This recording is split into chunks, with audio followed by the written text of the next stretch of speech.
The reviews are in, and we're going to tell you what they are. I'm Rob Steele. He's Todd Vandenberg, and we're going to start with, well, we're going to get the depressing stuff out of the way, because there was some depressing news this week. We lost 3 great actors, really. We did. Kirk Douglas, at age 102, I did not realize he was that old. Yep.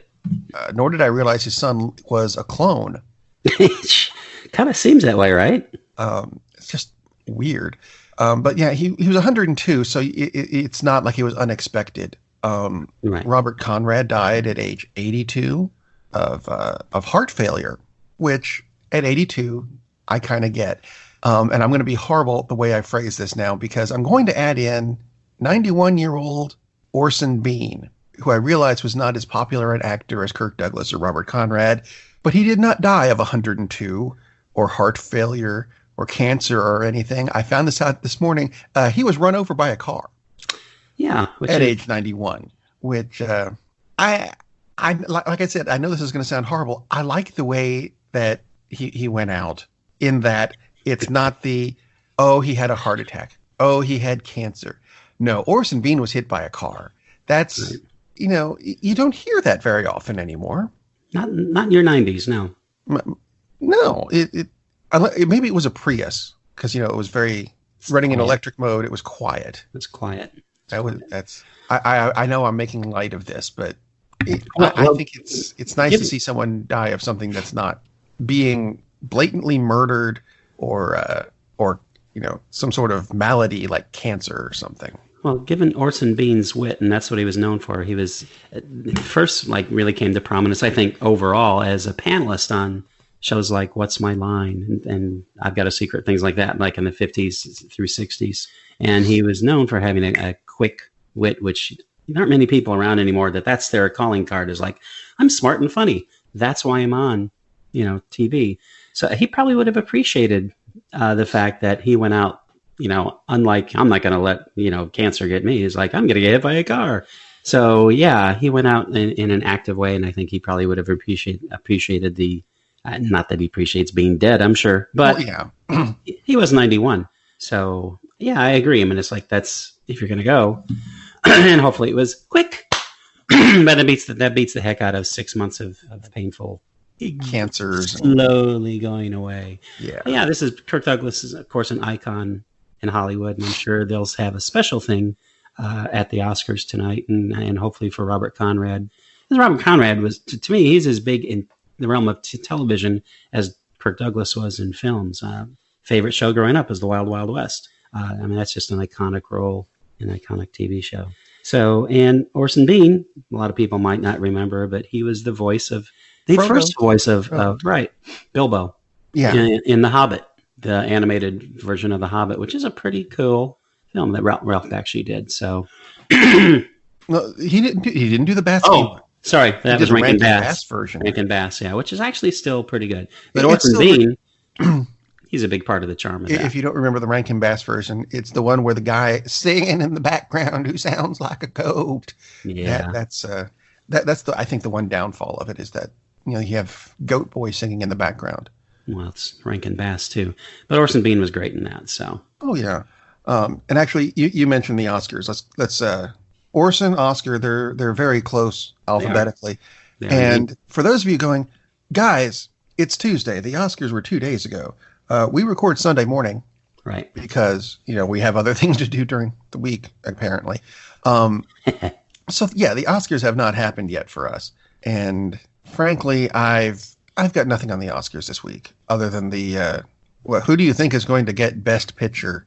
And wait, wasn't there a thing with Twitter this week where they accidentally released who the Oscars released, who they think is going to win the Oscars themselves? Yeah, which is a really why?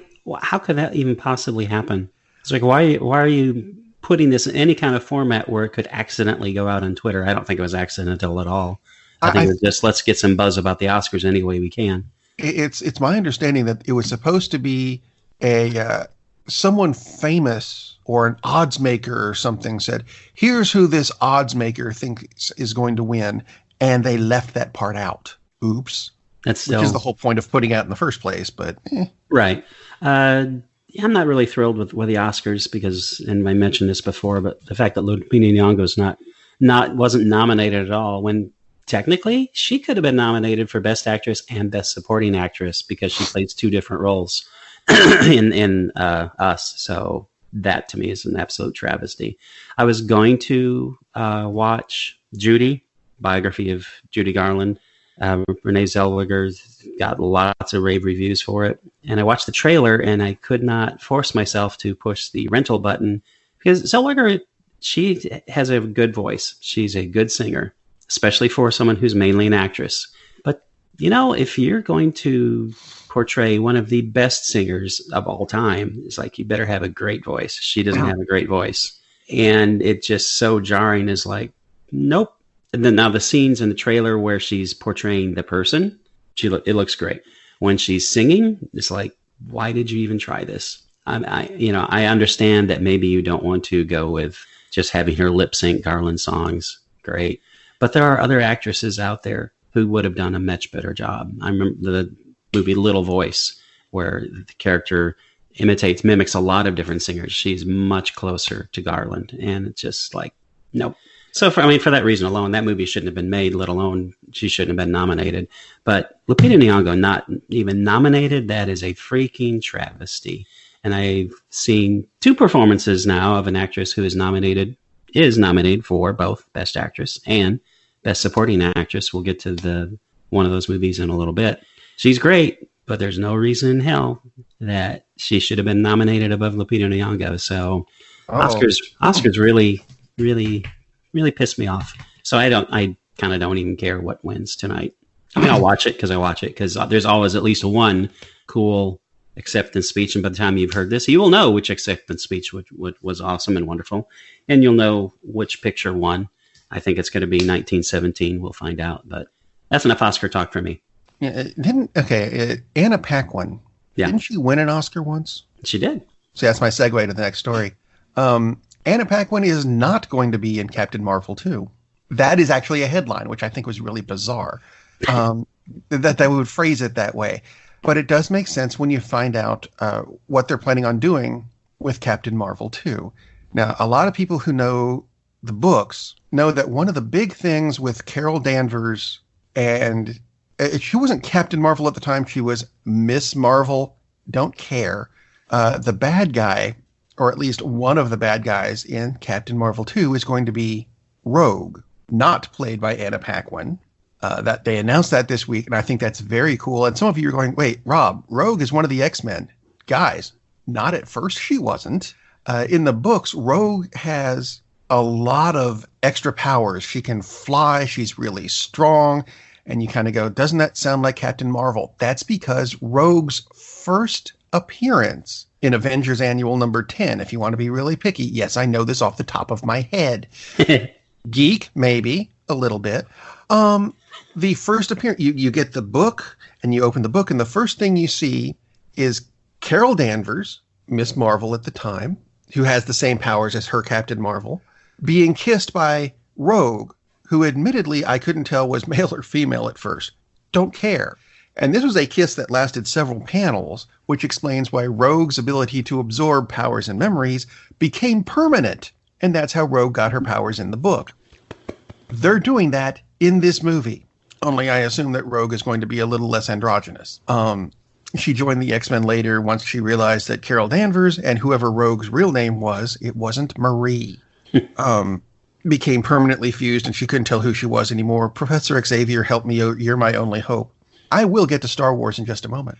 But I think that's great. And it led to Kevin Feige announcing, yes, the X-Men are coming, probably not until Phase 5 or Phase 6 of the Marvel Cinematic Universe.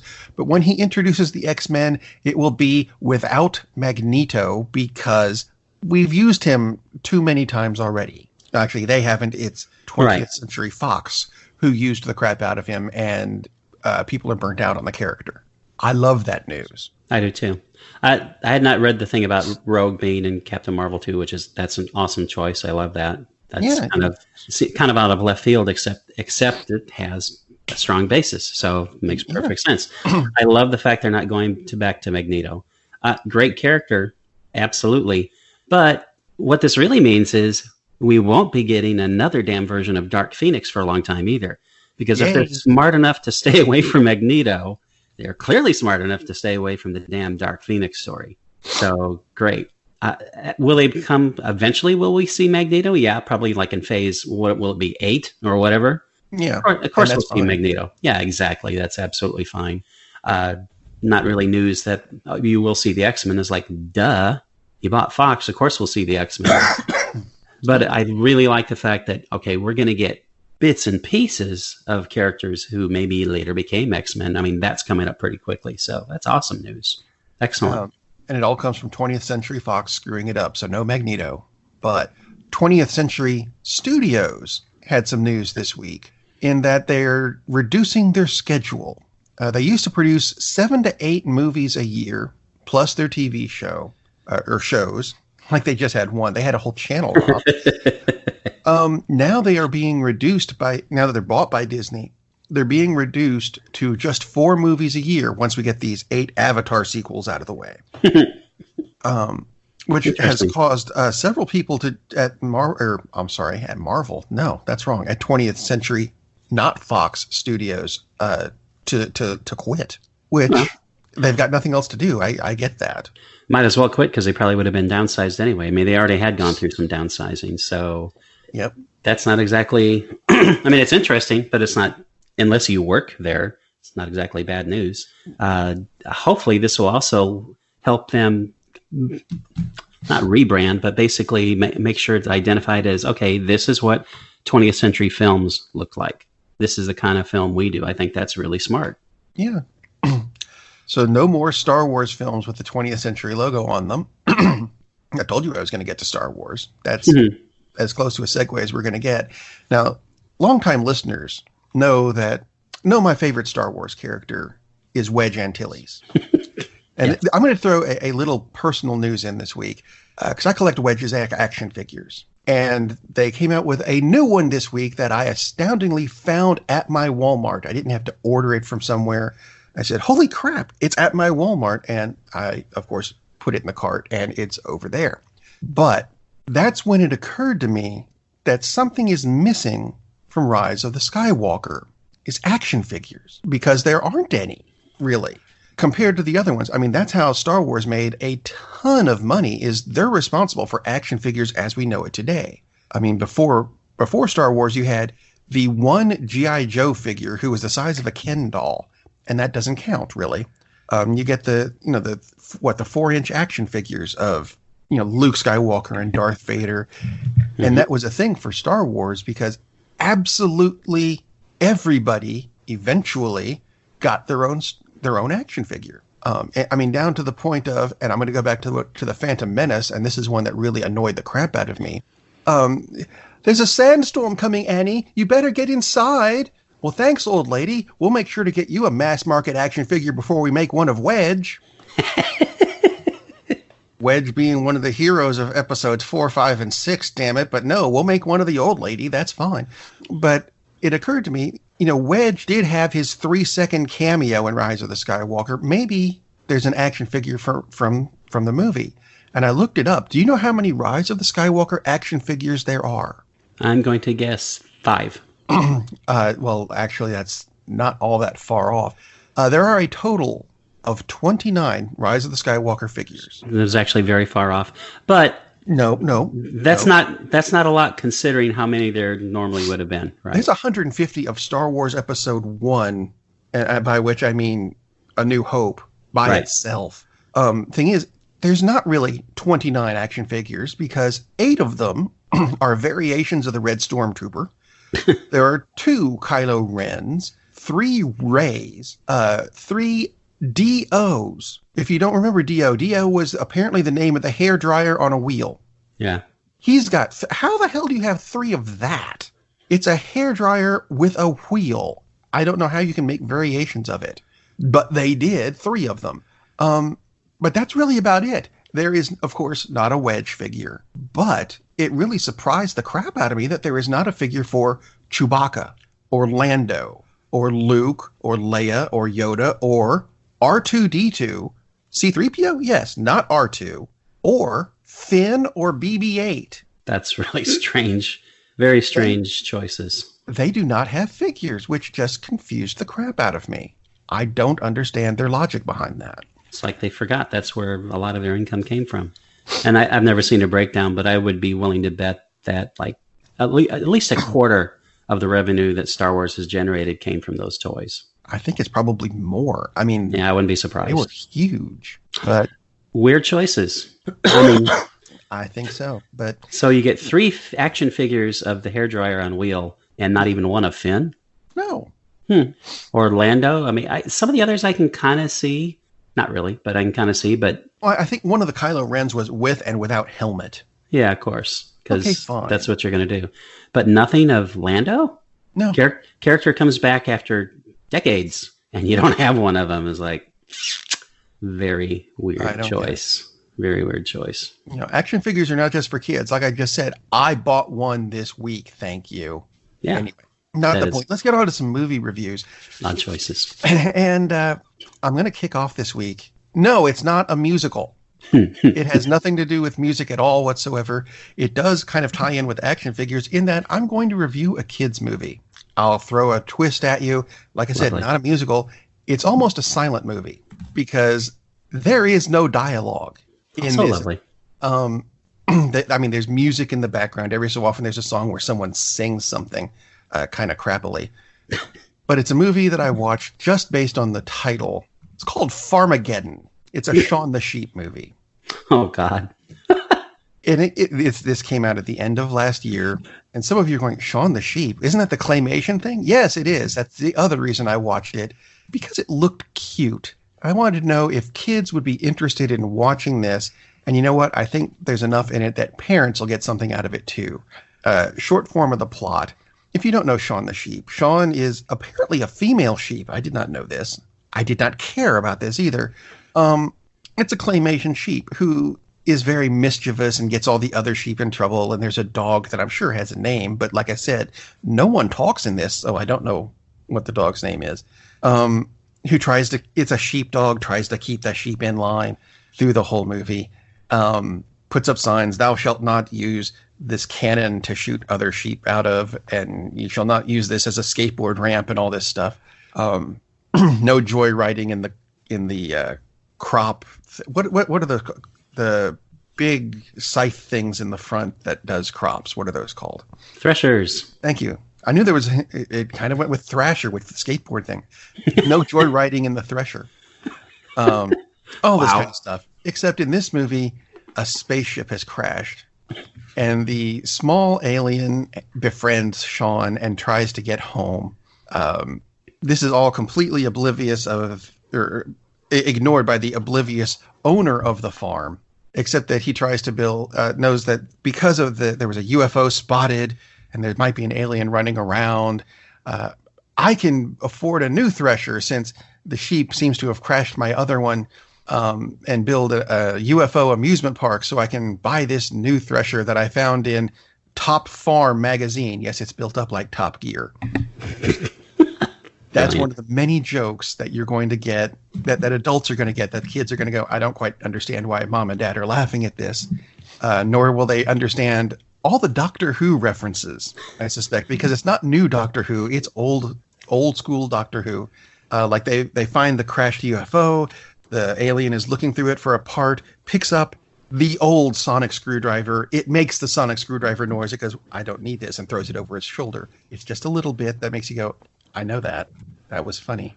Or, let's see, at one point they need to sneak into the amusement park that's been built. So the sheep disguise themselves as Daleks, which is just kind of odd until they get that's weird. They're going past a porta potty, which of course is a big blue box. And stepping out of the big blue box is Tom Baker in his costume, who gets freaked out by the sheep in the Dalek costumes. It's just little subtle humor things throughout this. Yes, there is a lot of childish humor, but you know what? It's claymation. It's for the kids. If your kids are under 10, or if you happen to be a sci-fi fan, there's going to be a lot of stuff in this for you. A lot of the Men in Black, not Will Smith or Thor, show up in this movie as such, but it's the Men in Black motif that are tracking down the UFO. This actually bugged me for a minute because I recognized the whistle that the main woman in black has to do to get into her office because it's a whistle code. It's the X-Files theme. Wow. There's a lot of very subtle humor in this, and it was a fun movie. My kids enjoyed it. Your kids will probably enjoy it. Shaun the Sheep, Farmageddon, now available at home from a variety of sources. And, I think using a Shaun the Sheep movie as a segue for the next one kind of works because I went from sheep and you're going to go into something about rabbits, although I suspect it is a horrifically different type of, well, it's still got the comedy bit, but Totally a comedy. Yeah. Totally comedy. If you can see the humor in Nuclear Armageddon, or let's see, or the humor in Nazis, yeah, that's a good move. You will find the humor in Jojo Rabbit. Jojo Rabbit, film from Taika Waititi, not only wrote the screenplay, directed it, and is a co-star in the film. It is about a 10-year-old boy who is in the Hitler Youth. This takes place late in World War II, so kind of makes sense that he would be in the Hitler Youth. It takes place in Germany. Jojo is actually Johannes, but he's nicknamed Jojo. In the Hitler Youth, he's kind of a shy, timid guy, but he's super gung-ho pro-Nazi because that's what he's being raised in. And so much so that his imaginary friend is Adolf Hitler, played by Taika Waititi.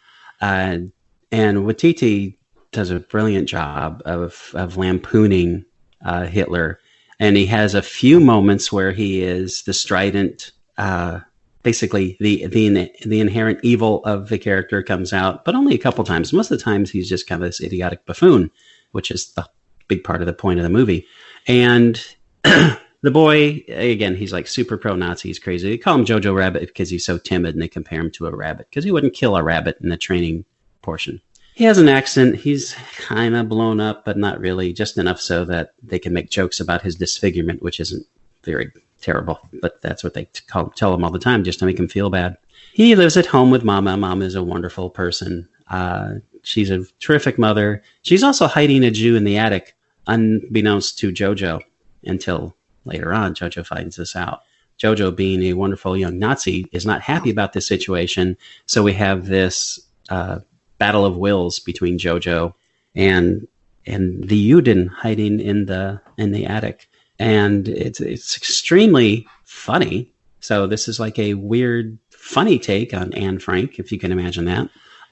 But there's a long tradition of this. I mean, The Great Dictator came out, I believe, in 1944. But Charlie Chaplin played a dual role in that film where he portrayed a Jewish barber who is mistaken for Hitler, and he also plays Hitler. So, in which, again, is just to point out the absurdity of that kind of just that hate-filled, horrible philosophy. So that was the point of The Great Dictator. That's the point of Jojo Rabbit. And it's the journey that Jojo takes from being this awful, hate-filled child who isn't really. It's just that he's parodying the things that he's heard and growing into an actual person and figuring out, oh, this is what people are really like. Well, there's so many funny parts about how, he's asking Elsa to the Jew hiding in the attic, asking her to describe what Jews are like. And her first line regarding that is like, we're a lot like you, except human, which is fantastic. And there's so many hilarious, wonderful lines in this film. It is a comedy drama, though. There are some scenes which are kind of hard to take. There are some really tough things because it does take place during a war, after all.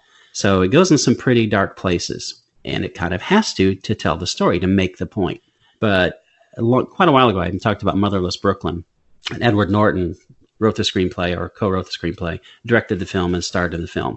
Now here we have another absolute work of genius by another author who's like wrote, directed, starred, and absolutely Jojo Rabbit is absolutely one of the best movies last year. If you think it's kind of pushing the envelope to have a movie about a kid whose imaginary friend is Hitler, you're missing the whole point. That is the point, just of how people's philosophies and the culture of hate can poison people, and how we can rise past that. That is the entire point. but full of great performances. I mentioned Scarlett Johansson earlier. Again, plays the mom in this, and she's nominated for an Oscar for Best Supporting Actress. She should be. She's excellent in this. She was excellent in Marriage Story. Again, Lupita Nyong'o is better in her roles, but that's besides the point. Definitely, you should watch Jojo Rabbit. There aren't a whole lot of movies like this that are so dark, like Doctor Strangelove, The Great Dictator, the Springtime for Hitler sequence in The Producers. You don't see this kind of stuff very often. And for good reason, it's a very sensitive subject, but I think this is probably the best take I've seen on ridiculing the whole Nazi culture. Jojo Rabbit's excellent. Highly recommended. And I do want to mention Roman Griffin Davis plays Jojo. Excellent young actor. Thomasin McKenzie plays Elsa, who is hiding out and in the attic. She is also, everyone's great, but she's the other lead role. So awesome work by all the actors, indeed. Yeah, there ended up being a lot of people in that movie that I wasn't expecting. I watched the trailer, and I'm ready to watch the movie, and I was going to do it for next week's show, but you beat me to it. You can still do it. What is it? Stephen Merchant. Stephen Merchant, yeah. He's what, like an SS guard? I'm guessing. He is an SS officer. He's it's a comedy, but he's kind of terrifying. He has a few funny lines. He's also huge. He's like 6'10" or something. Yeah, he is enormous. There's a scene. there is a scene where he has a conversation with a Nazi officer who is. He's an interesting character. I'll just put it that way. Sam Rockwell. Sam Rockwell is not particularly tall, and Stephen Merchant is like 8 feet taller than he is practically. It's a great conversation, and they use that height difference to kind of accentuate what's going on there. But Merchant's terrifying because he's this SS officer, but he has a few funny lines as well. So absolutely great movie. You definitely should review it next week because I'm looking forward to what you have to say about it. Anyway, I'll see what I can do. But let's see. We'll go from your movie, which is about wartime, which includes bombs. And I'm going to review the first bomb of this year. See, I'm doing the segue thing, and we can even do the Sam Rockwell thing because the first bomb of this year starred Robert Downey Jr., both of whom were in Iron Man 2. There we go. Yeah, that's stretching it a bit, but it'll do. It'll work. The first bomb of this year, unfortunately, I don't think was, or at least it shouldn't have been. I'm talking about Dolittle. Ooh. Which I gotta admit, I was very hesitant to see this because I've not seen the original version, which came out in 1800s something. Yes, the story has been around for a very long time, but I had seen the Eddie Murphy versions, and I'll be honest, they did not do much for me. But the Robert Downey Jr. version that came out a couple weeks ago was based more on the original stories. It's set way back when. I'm not entirely sure of the time scale. It's late 1800, early 1900. No one goes, at no point does someone hold up a calendar and go, it's this year. Oh, thank you. That was helpful. That's a shame. That can't be why the movie bombed. It had a budget of $175 million and has so far made 132, which is not good. But I suspect this movie is going to be it's going to become like a cult classic, people watch it at home kind of movie, because it's got spectacular CG, especially with the animals. I'm sorry, I forgot the story bit. If you don't know the story, it's basically a doctor who can talk to animals and becomes this magnificent, not just vet, but he's also a very good doctor. The plot for this basically is that the queen is dying, and she's the one who set up this reserve for Dolittle to live on. And if he dies, if she dies, then he loses the reserve. So he has to basically come out of hiding, which he's gone into hiding because his wife died, which is very sad and tragic and stuff. But all the animals talk him into going and fixing the queen. So he takes these animals with him. Not all of them, but the elephant is not going to fit in the queen's chambers. True. But like a dog with him as a diagnostic tool. What do you smell about her that smells funny? Oh, it's this poison. Okay, so we need to go find the cure for this poison. And that's the quest of the movie, which has all of the animals are not real. They're all computer generated. But you know what? It doesn't matter. They all look good. It's got a good story. It's got an incredible cast. Just check out on the cast alone. You've got Robert Downey Jr., who everybody loves. Antonio Banderas, Michael Sheen, and Jim Broadbent are both your bad guys. The animals are voiced by Emma Thompson, Rami Malek, Tom Holland, Ralph Fiennes, Selena Gomez, and the polar bear is John Cena. I did not actually know that until after I watched the movie, and I'm watching the credits going, okay, so who was the polar bear? John Cena, that fits. Okay, I get it. But it works. It's there's a lot of humor in this movie. And you know what? Yeah, I think it's better than the Eddie Murphy version because a lot of the Eddie Murphy stuff ended up being, I guess, there were too many fart jokes for me. I haven't seen the Eddie Murphy versions, but I was thinking that's what you're going to say because that's where his comedy went for a long time, unfortunately. It was. And there is, I will admit, one massive fart joke in this movie, but it does make sense. It's not just a random one. It makes sense, and you can see it coming, and you prep for it, and just kind of go, kids, don't listen to this bit. Or do. It doesn't matter. It makes sense in terms of the story. It's a very family-friendly movie, which I think is something you don't see very much. Farmageddon counted. Doolittle counted. Name another big family-friendly movie for the entire family that came out last year. You've got a lot that came out for kids. I'm not sure Frozen 2 counts because I know a lot of adults who went, oh, God, not another one. What was that serial killer movie that I really like? No, yeah. Not a whole lot, really. Yeah. My point. Right, exactly. It's still in theaters. Sometimes it's probably going to be in your dollar theater. Go see it. And when it comes out, buy the DVD. Make your kids watch it because I know the kids are going to go, I don't want to watch this because that's what mine did. I said, no, we're going to see this. I need a second opinion. And about halfway in, my kids are hooked. They really enjoyed this movie. I think your kids, provided you have kids, will really enjoy it. And you know what? If you don't have kids, go see it anyway because it's a fun film. It's something definitely worth watching, as is Shaun the Sheep and Jojo Rabbit. So, in your estimable judgment, why is it underperforming? I won't say it's flopping, but why is it underperforming? No, I'll say it's flopping. Near as I can tell, Bad Boys 2 beat it out. Too many parents said, no, I want to go see Will Smith and the other one, help me out. Martin Lawrence, thank you. I can picture him. I can probably say a few of his lines. Can I remember his name? No. I think it's that adults don't have the money to go to see movies twice in a week because MoviePass died. That's my excuse for them not having it. So they're choosing to go see the adult film that they're fairly certain is going to be good, as opposed to taking the kids to a family-friendly movie, being uncertain about it. That's all I can come up with. I cannot see why.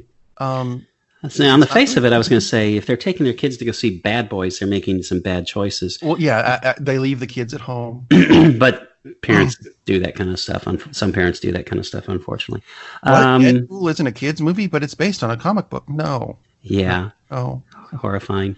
Kind of odd. It's not getting good reviews either. Yeah, it's gotten some terrible reviews. Lots of terrible reviews, I should say. Which is I'm not sure why. Weird.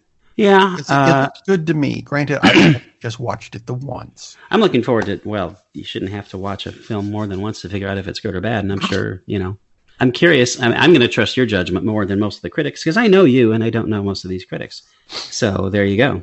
Except for that guy from the Today Show with the big mustache. Ugh. Okay. Why is he? Never mind. I shouldn't say that. Is he still going? He might get hit by a car eventually. I don't want to say anything bad about him. I thought he was dead. Really? He's still around? No, I think he is. I think Gene Shalit passed away. And certainly his work has. But I've seen the original Doolittle movie, and I'm not a fan of that movie. I mean, it's kind of cute, but I never was a fan of Rex Harrison. He's one of the practitioners of the I'm going to say this song because I can't sing. Hate that style. Absolutely hate that style. So he's rapping, man. Not a fan of that. If he was, it'd be cool. But it's surprising that it's not done as. I mean, 130 million is like, and we scoff as like, wow, that's terrible. Jojo Rabbit made half of that, less than half. So, it all depends. It all depends, of course, on the expectations. I mean, like you said, what was the budget on this? 160, 170? 175. Right, which is why 130 is not good. And it's only been out a couple of weeks, but that's right. That's not good. These days, it's already going to dollar theaters. Right. That's These days, globally. Right. It should have, if it was a giant hit, it would have done that the first week. Could have done it the first weekend. So it's kind of surprising. Maybe it was the wrong time of year to release not maybe. It is the wrong time of year to release a family picture. Summer release, I think it would have been better. Right. And I know they hit the window of, it's not spring break, but of the holiday vacation. But still, that only gives you a week. So it's kind of an odd time to release it. And why didn't they just hold it back for summer? But studios make some interesting choices sometimes. I'm shocked that it didn't do more just based on Robert Downey Jr. Yeah. Just on this, and I'm sure the studio is too, based on his star power. And the fact that this thing has been done before. And maybe part of it is the holdover from the second Doolittle movie that Eddie Murphy did. I mean, that's a long time ago. I think he did 3. But, yeah, you know what? I think you're probably right. Or maybe the problem is he didn't do 3. Maybe there's a third one and he wasn't in it. So, like the Home Alone movies. Once you take out the star and you just start making sequels just to make sequels, it's like people are like, no, I'm done with this is concept. Unrelated to the other ones. Go see it. Yeah. Yeah, I'm as surprised by that as I was that there was no figure of Chewbacca or R2-D2. So, we have 3 movies we should go see. 2 of them you can actually go see at the movie theater. What a concept. So, yeah, that's what you should do this week. Because, next weekend, 3-day weekend, 4-day weekend for my kids, they get off Valentine's Day, which is just bizarre in my head, because that's when we used to give out Valentines. But if you don't want to do that this year, that's fine. Instead, save your money on these crappy little cards that the kids are going to throw away and use that money to get out and go see a movie. Captain, we're losing power in the warp engines. I think we should be leaving now. I'm going to go home and sleep with my wife. And on that unusually harmonious bombshell, it is time to end. I am very disappointed! Man, we have a weird job. It's shameful, but, it's a living. And like that, he's gone. Hey, who turned out the light?